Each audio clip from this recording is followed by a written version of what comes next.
Police action in military, security studies and international relations is a euphemism for a military action undertaken without a formal declaration of war. Since World War II, formal declarations of war have been rare, especially actions conducted by developed nations in connection with the Cold War. Rather, nations involved in military conflicts sometimes describe the conflict by fighting the war under the auspices of a police action, to show that it is a limited military operation different from total war. The earliest appearance of the phrase was in 1883, referring to attempts by Netherlands forces and English forces to liberate the 28-man crew of the SS Nijmegen, who were held hostage. The Dutch term politionele acties was used for this. It was also used to imply a formal claim of sovereignty by colonial powers, such as in the military actions of the Netherlands, United Kingdom, and other allies during the Indonesian National Revolution and the Malayan Emergency. Examples of police actions: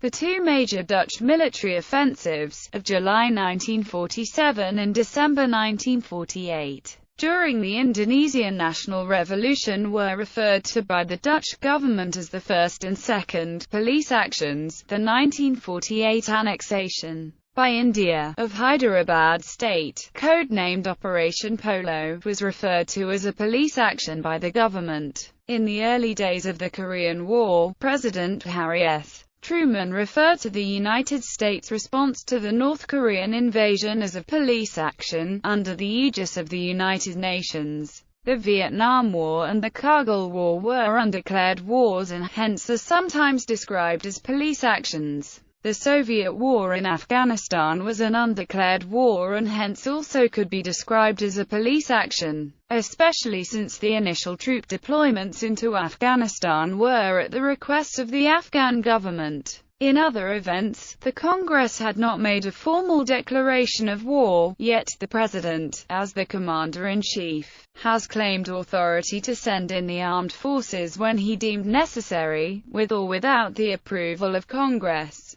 The legal legitimacy of each of these actions was based upon declarations such as the Gulf of Tonkin Resolution and Iraq Resolution by Congress and various United Nations resolutions. Nonetheless, congressional approval has been asserted by means of funding appropriations or other authorizations, as well as the Contested War Powers Resolution. Under international law, police actions are authorized specifically by the Security Council under Article 53 or Article 42. Appropriate use of the term. Use of the term does not appear to have gained currency outside of the limited arena of justification of military action. For example, the U.S. Navy refers to the Korean conflict as the Korean War, and when they refer to police action, they surround the term in quotation marks. Similarly, a plaque at the Vietnam Veterans Memorial refers to the Vietnam conflict as a war, not a police action, even though it was undeclared. Use of the term police action is intended to imply either a claim of formal sovereignty or of authority to intervene militarily at a nation's own discretion, typically unilaterally or with a small group of nations.